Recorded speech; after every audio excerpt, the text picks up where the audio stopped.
नमस्कार विद्यार्थियों, मैं Prashant Jadhav success home tutor में आप सभी का हार्दिक स्वागत करता हूँ। तो आज हम देखेंगे भारत की जो नदियाँ हैं वो कौन से कार्य के लिए प्रसिद्ध है। तो शुरू करता हूँ मैं अपना सेशन।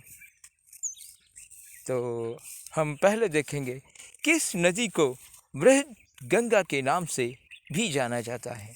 बृहद गंगा के नाम से। तो इसका सही आंसर है गोदावरी। कौन सी नदी है जिसको बृहद गंगा के नाम से जाना जाता है? तो उसका आंसर है गोदावरी को। पहला क्वेश्चन। ये क्वेश्चन के बाद हम अगला क्वेश्चन देखेंगे। कौन सी नदी अपना मार्ग बदलने के लिए प्रसिद्ध है? कौन सी नदी है जो कि अपना मार्ग बदलने के लिए प्रसिद्ध है? इसका आंसर है कोसी। कोसी नदी जो है अपना मार्ग बदलने के लिए विख्यात है। अपना मार्ग वो बदलती है।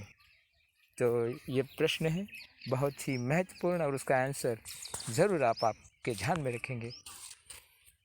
अगला क्वेश्चन। कौन सी नदी भारत के केवल जम्मू कश्मीर राज्य से होकर बहती है?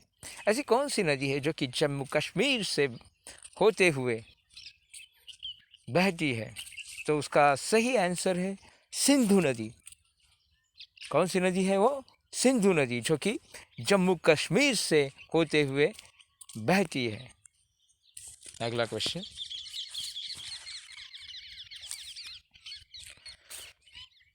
पंचगंगा तथा दूधगंगा किसकी सहायक नदियां हैं? पंचगंगा तथा दूधगंगा जिनका नाम है वो किसकी सहायक नदियां हैं? कृष्णा नदी की। अगला क्वेश्चन। दामोदर नदी कहाँ से निकलती है? दामोदर नदी जो है वो कहाँ से निकलती है? तो वो छोटा नागपुर के पठार से निकलती है। दामोदर नदी कहाँ से निकलती है? छोटा नागपुर के पठार से निकलती है। बहुत ही महत्वपूर्ण क्वेश्चन है। शिप्रा नदी किसकी सहायक नदी है? शिप्रा जो कि किसकी सहायक नदी है? उसका सही आंसर है चंबल नदी की वो सहायक नदी है। शिप्रा जो नदी है वो चंबल नदी की सहायक नदी है। बहुत ही महत्वपूर्ण क्वेश्चन और आपके लिए वो ज़रूर महत्वपूर्ण होगा। हर एक क्वेश्चन आपके लिए महत्वपूर्ण है। जितना आप डीपली स्टडी करोगे उतना आपके लिए ये उपकारक है। भारत की कौन सी नदी का मुहाना एवं उद्गम स्थल दोनों भारत में ही है? ऐसी कौन सी नदी है जिसका उद्गम दोनों भारत में ही है, उत्तर और दक्षिण भारत में? तो उसका सही आंसर है गोदावरी नदी। अगला क्वेश्चन। किस एकमात्र भारतीय को अर्थशास्त्र में नोबेल पुरस्कार मिला है? तो इसका सही आंसर है प्रोफेसर अमर्त्य सेन। तो ये जो आंसर है बहुत ही महत्वपूर्ण इम्पोर्टेंट क्वेश्चन है हर एक स्टूडेंट के लिए। तो ज़रूर ये ध्यान में रखेंगे आप। तो अर्थशास्त्रज्ञ जो है तो उनका नाम है अमर्त्य सेन, जिनको अर्थशास्त्र में पहला नोबेल पुरस्कार मिला है। अगला क्वेश्चन। वायुमंडल की सबसे निचली सतह को क्या कहते हैं? तो उसका सही आंसर है क्षोभमंडल। वायुमंडल की जो निचली सतह है उसे क्षोभमंडल कहते हैं। क्या कहते हैं उसे? क्षोभमंडल कहते हैं।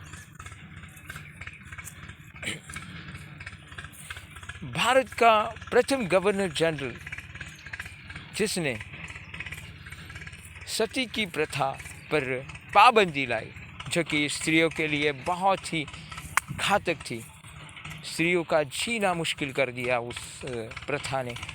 जब एक स्त्री का पति मर जाता है तो उसके बाद पति के मरने के बाद उसे भी अपना जीवन चिता को अर्पण कर देना पड़ता था उस स्त्री को। तो ये जो प्रथा थी वो प्रथा ब्रिटिश गवर्नर जनरल जिनका नाम है विलियम बेंटिंग, उन्होंने बंद कर दी थी। बहुत ही अच्छा कार्य किया था उन्होंने। तो हमने आज देखे कुछ ऐसे क्वेश्चन आंसर जो कि हमारे स्टडी के लिए बहुत ही इम्पोर्टेंट है। तो मुझे लगता है कि आपको ये लेक्चर ज़रूर पसंद आया होगा। तो मैं प्रशांत जाधव अपना ये जो छोटा सा लेक्चर है यहाँ पर ख़त्म करता हूँ। नमस्कार।